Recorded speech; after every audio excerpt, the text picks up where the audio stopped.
Good afternoon, everyone. This is Jared Rand. Welcome to the Global Guided Meditation Call for Saturday, August 10, 2024, a little after 3:15 p.m. Eastern. It is in our darkest moments that we must focus to see the light, Aristotle.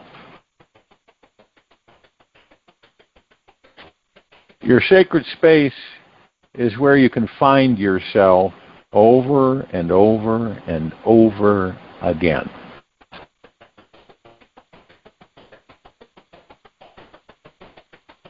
In the end, only three things matter: how much you loved, how gently you lived, and how gracefully you let go of things not meant for you, Buddha. When you connect to the silence within you, that is when you can make sense of the disturbance going on around you. Stephen Richards. Ask ourselves, what is our relationship with God? God is always much deeper and closer to you than your mind can ever imagine. This is because the mind still operates on the level of thought, while God is the force that precedes thought. If and when you want to find God, retreat from all thought, and you will instantly feel connected and subsequently revive all the lost power, wisdom, and guidance that you and your ancestry has been missing. Your thoughts are the creative force of your reality. There is nothing you can do to escape from this. No one. This is a quote from Buddha, Siddhartha. No one saves us but ourselves. We ourselves must walk the path.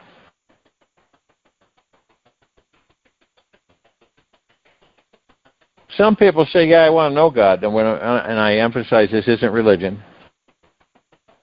If you want to know God, you must first realize that your soul, see, this is a tricky one here for a lot of people, that your soul will never die. That's the first realization. If you want to spiritually awaken, let go of all the religious dogma and learn how to quiet your mind through meditation. And when the mind is absolutely quiet and still, you will experience this truth and realize you are the God source at the core. How amazing is that? That doesn't seem difficult to go into meditation to connect with the God that you are.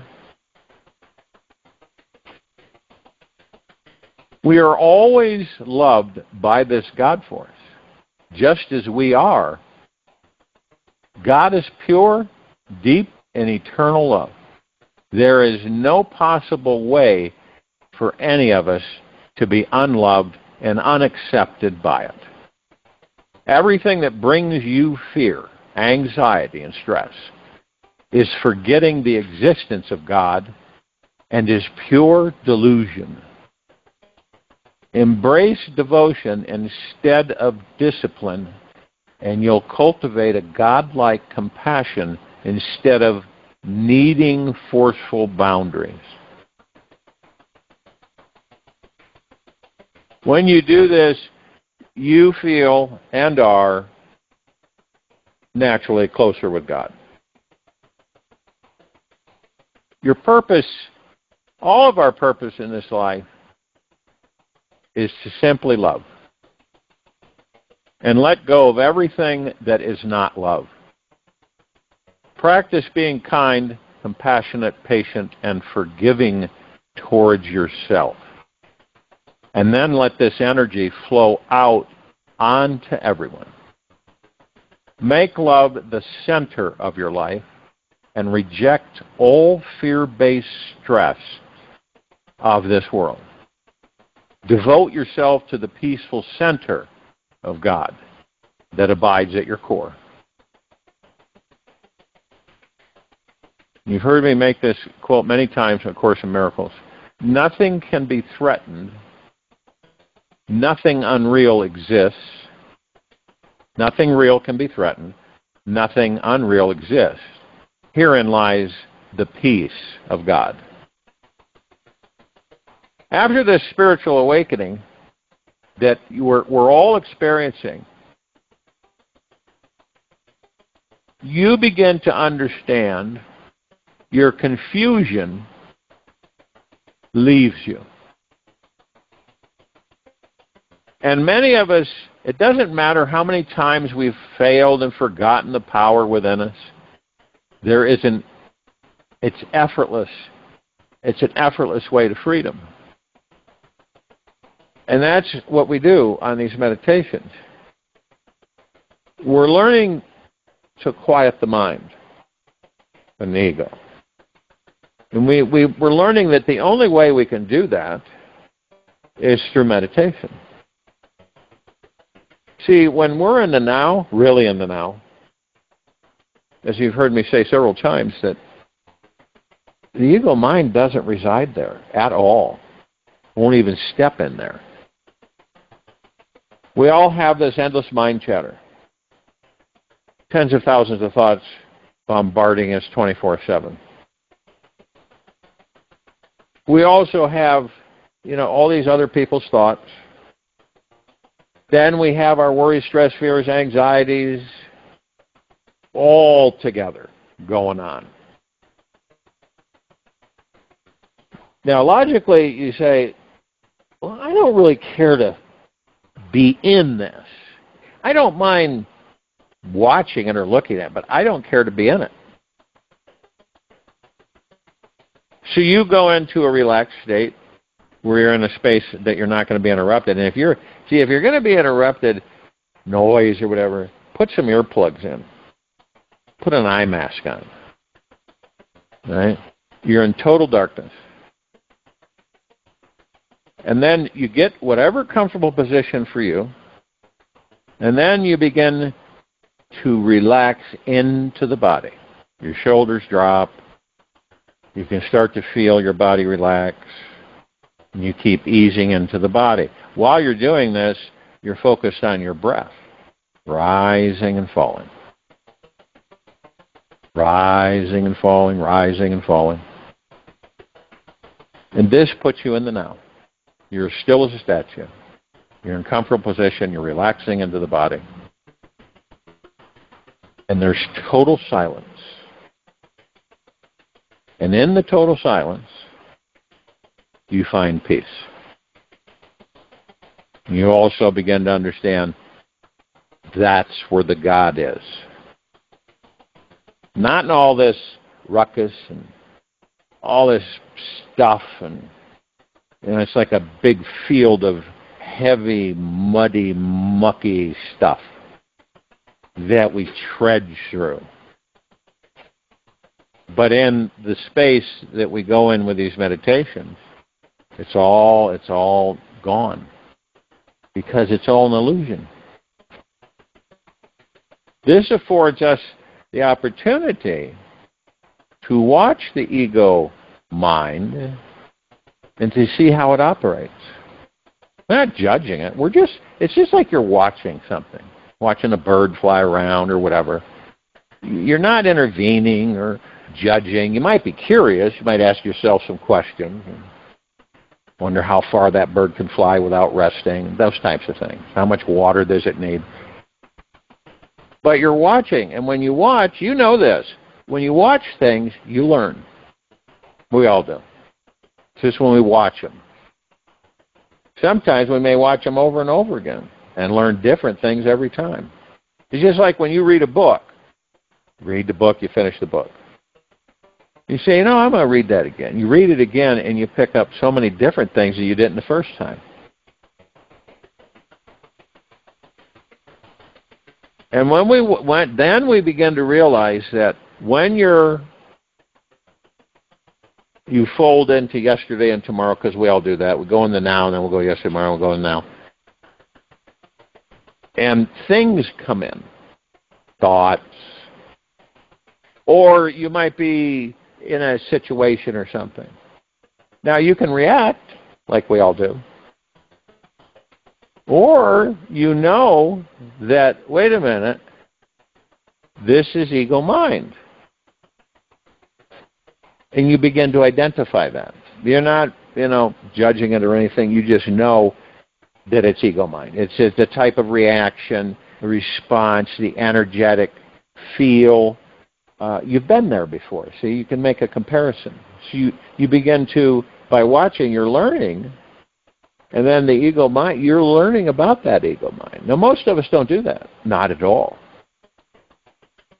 But some of us more and more are beginning to do that. Just before you feel that, frustration or whatever, you feel it before you actually embrace it. And you know it, and then you say, no, not interested in that.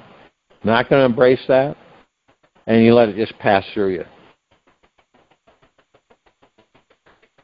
And you can become at peace most of the time within you. Whenever you get stressed or things seem to be too much for you, you fold into that. You fold into yourself. You're not retreating. You're not weak. You're folding into yourself. Why would any of us continually engage that? The only reason we would is because we don't know. That's the only reason. Now, once we begin to know, then we can identify. And then we say, excuse me, I know what this is. I've experienced this many times. I don't care at this point. You're not running from it or ignoring it. It's right there, staring in the face. You might even give it a big fat hug. But yet, you're not participating with it. Then you realize this is just a thought. That's all it is. Now, if I choose to give that thought power, you move that, you move energy into form, you create it into reality, and you experience it. But thoughts that's all they're just thoughts. They're just emptiness. And we pick and choose. Most of us are not consciously aware of that. But when you then begin to realize, and you start embracing more and more the now, and you learn more and more about yourself and the ego mind, then you begin to master it. And as you master it, you become much more aware of what it is, why it's there. And then you go into gratitude because it is there. If we didn't have the ego mind, what do you think would happen? And I mean from the learning process for us of why it's there. That's key.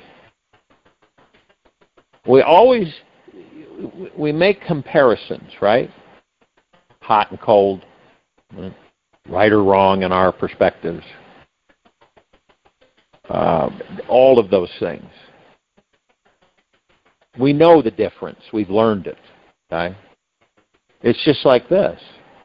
You will begin to know the difference between ego mind mastering you and you mastering ego mind. It's there for you to master it. And then things start to change. They shift. Well, why do they shift? Because you're focused on the now and you're learning about you and the ego mind.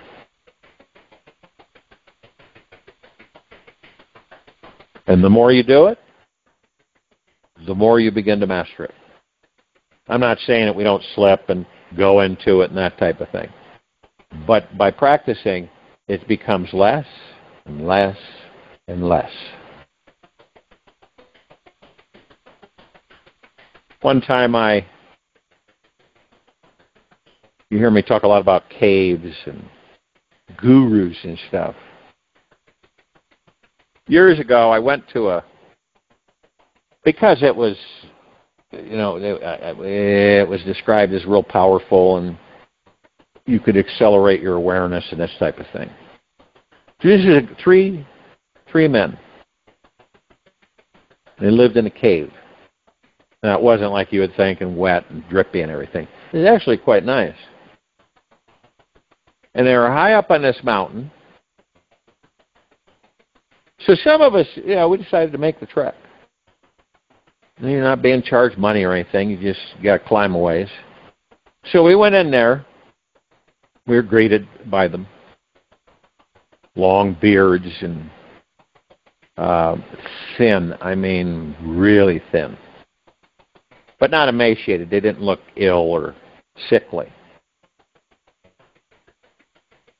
So we said, we've come here to learn.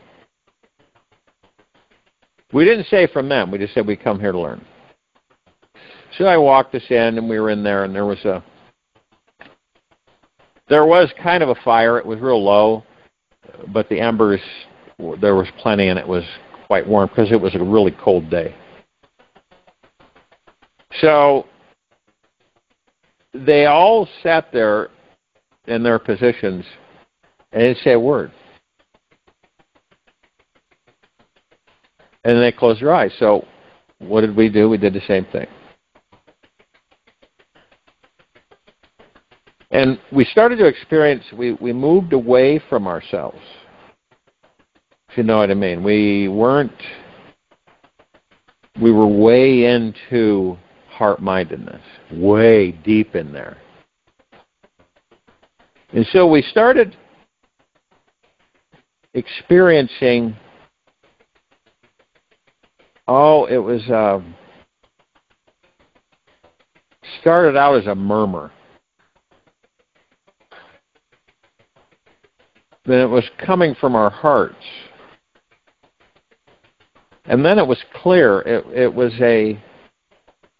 the best way we could describe it, it was God within us beginning to communicate with us.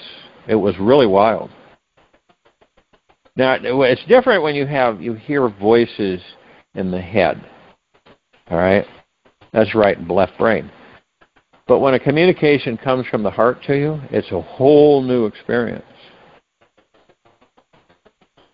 And when you're in a state of total silence and you are not moving at all, you're like the rock cave, the silence opens up to another experience.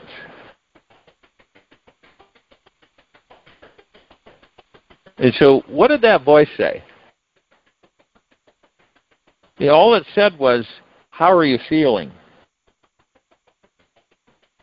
Wasn't a big conversation or anything. How are you feeling? I responded, love. And then the voice came back and said, of course, that's what you are. It was profound. It was, some people say, we had a big conversation, all this stuff. No, that was it. We stayed there for 3 days. Didn't eat much. Didn't feel, it wasn't like we needed to eat. The energy in that cave was off the charts. And did we lay down to sleep? Yeah, we lay down to sleep. And we would sleep maybe 6 hours, and then we would be up, wide awake. And then all we did the whole time was meditate. That's all we did. There wasn't one verbal, communication, talking or anything. They and us were just in meditation. And then we got a bird's eye view of our ego mind. We were able to watch our lives through the beginning of the life we're in, to the beginning of it, and then through to present or the now moment. We were able to look into past lives, watching though, not emotionally participating. Big difference. And it was very fascinating, but it was, how would I describe it? It was natural. It was, the whole thing was like home. It didn't feel disjointed or stressful, anything. It was the opposite. And the more we sat there, the more at ease we became. It was magnificent. You get to a point, I don't know if you've ever experienced it yet, you will, where your body becomes so relaxed, you're floating. And imagine there's no interference. You're in a complete space of peace, tranquility, benevolence, and you're not thinking at all because you have left the mind. You're not generating any thoughts at all. None of it. It's gone.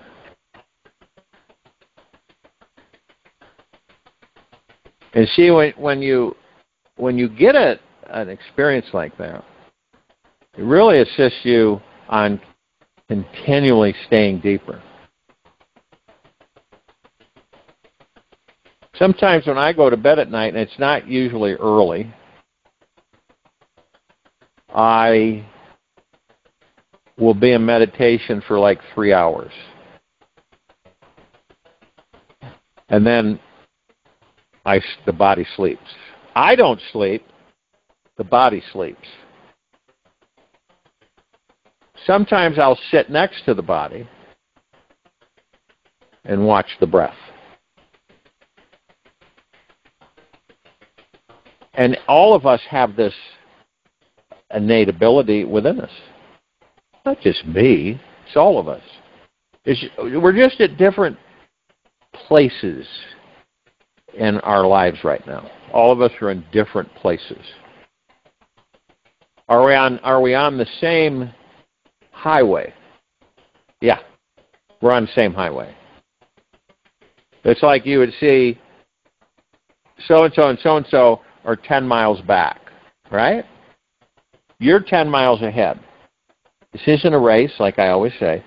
But we're on the same highway. Some of us might stop off at a rest area or a restaurant, get something to eat and drink, and then we go back on the highway. Those are kind of like side excursions. You know, we go off and we experience something, and then we come back onto the highway.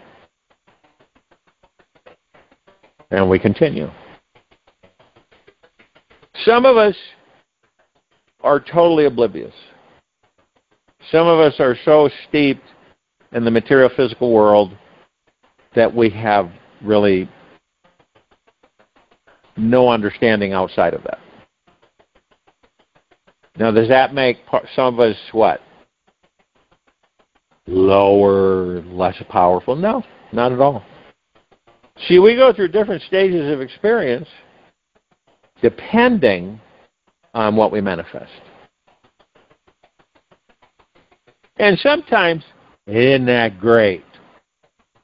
We've all had those experiences. The reason we have those experiences, one might say, why do we have those experiences? Because we need them. We need the comparison. See, we need to, it shows the variance. It's like hot and cold. Shows the variance, so we can compare. So we know what it is. If we were never able to do that, we'd be lost forever.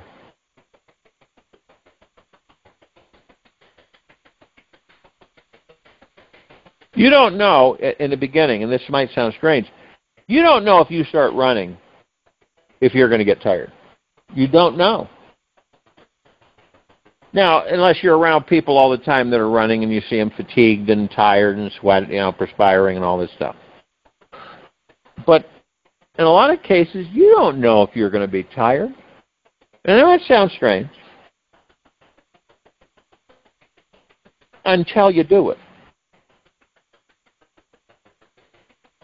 See, because it's predisposed. You may say, wow, that looks really tiring.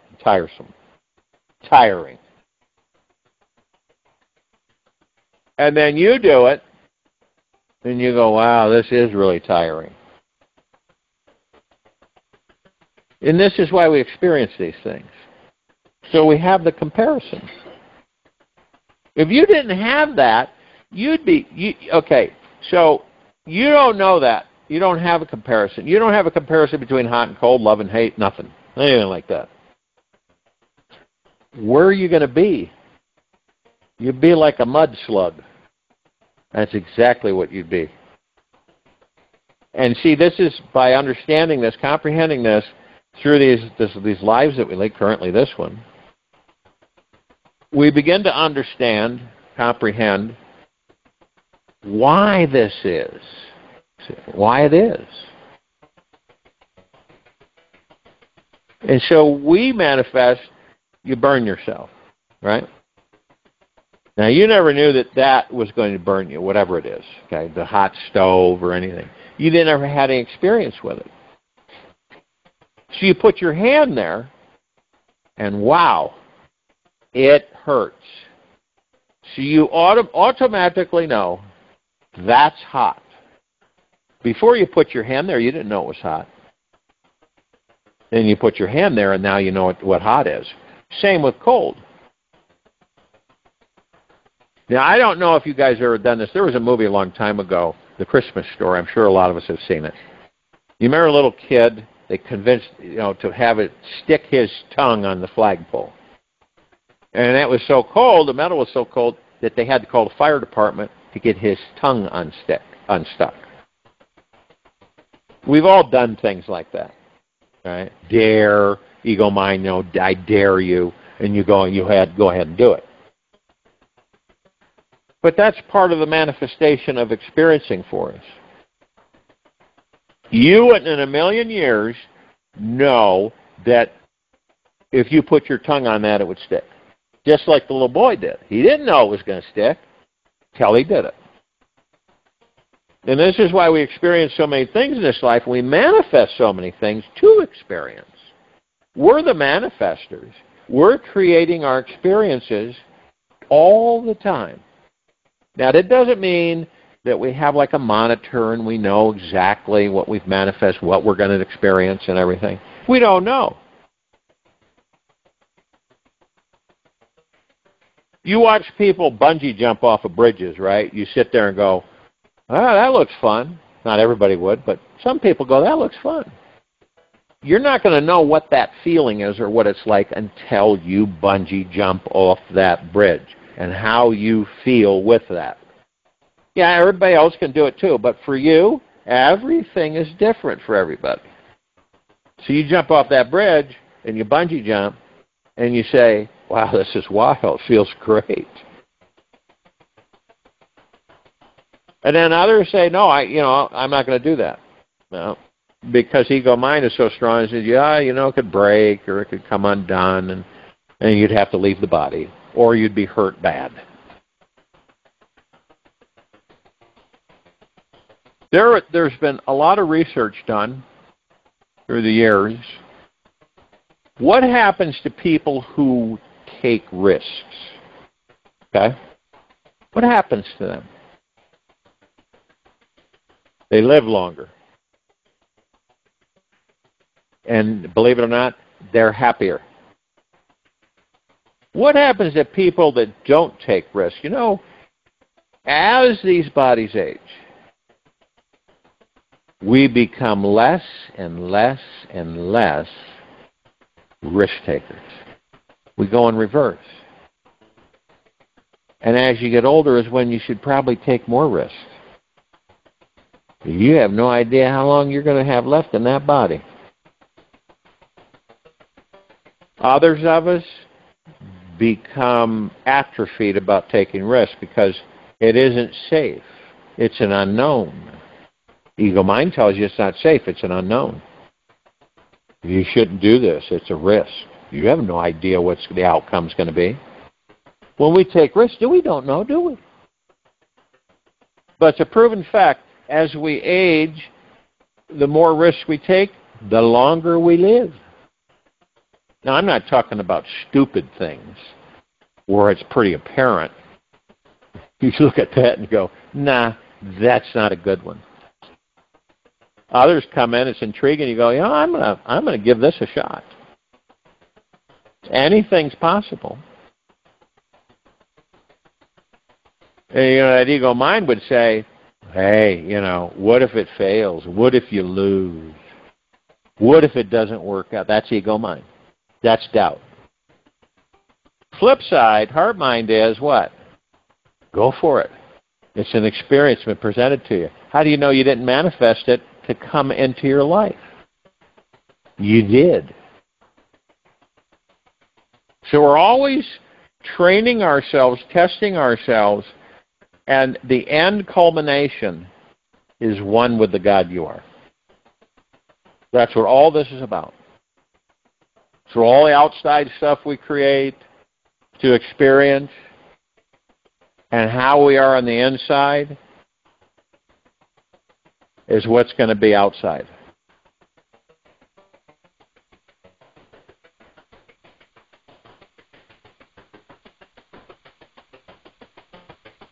And when you start you comprehend the fact that you're divine perfection.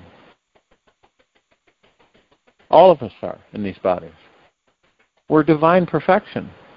We're the only thing that's real. You believe this universe is real? Why do you think we say the universe is you and you're the universe?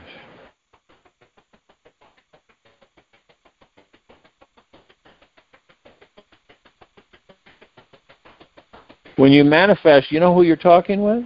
The God that you are. You know the space in order to do that? Meditation. There's a purpose to it. And the more silent we become within, the closer we become to the God that we are.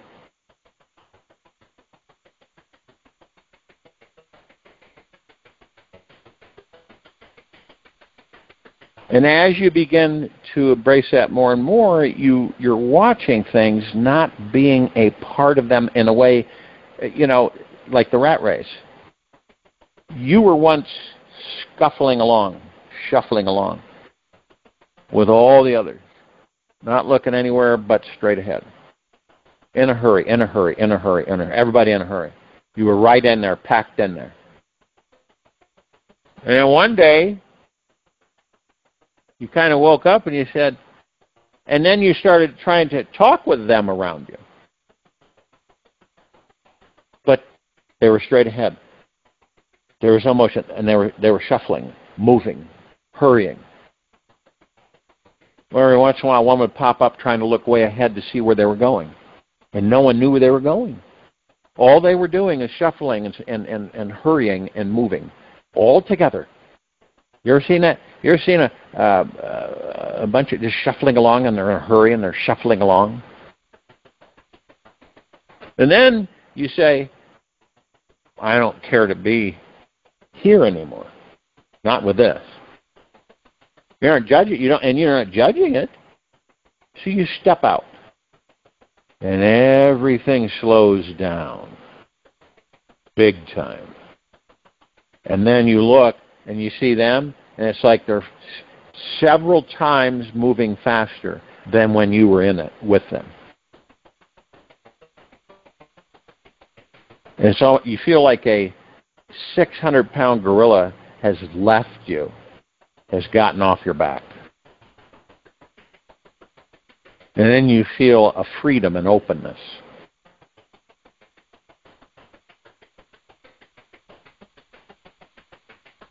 And you're the only one that makes that decision. There's no one there saying, get out, get out, get out, get out, get out. Better get out, better get out, better get out. No, you start to communicate with the God within you, and you start to figure out, I don't care to be in this. Been here way too long.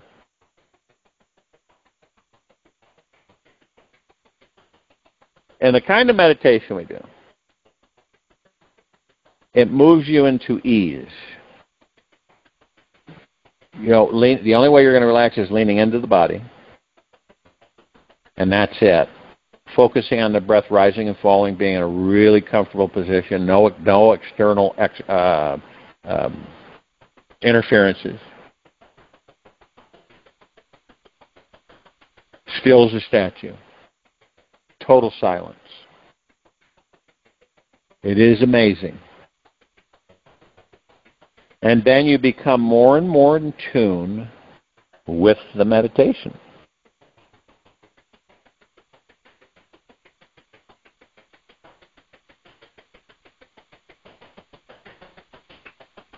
And it is God talking with you, moving with you, laughing with you, crying with you, embracing you, supporting you, caring for you, all the time. When you see some of us, right, you're watching some of us do things and stuff and responses and everything, and you come across people that are lonely and alone. Those are two different things. Well, we're never alone. Never, ever, ever alone. Some people feel isolated due to experiences and interferences where they deeply feel alone. And then lonely stems from that because they don't have that connection with the God that they are. And then when they figure it out and comprehend it, that they look out there and they see all this life, because there's a ton of it,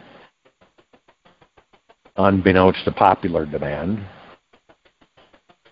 They realize how vast they truly are.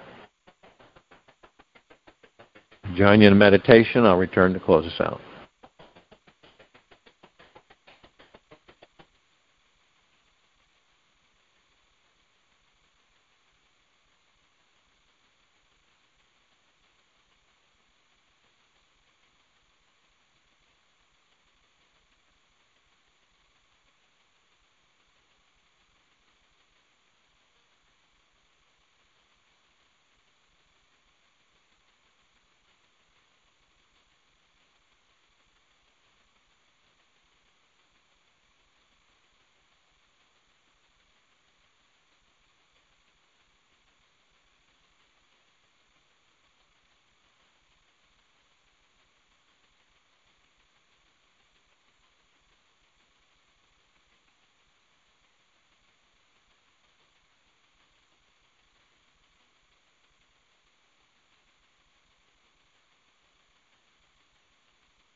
Take an easy and slow breath in through the nose,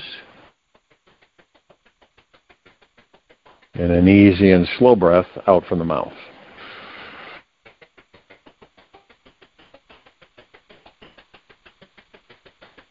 Remain still, focused on the breath, relaxed into the body. We're all divinely experiencing this life.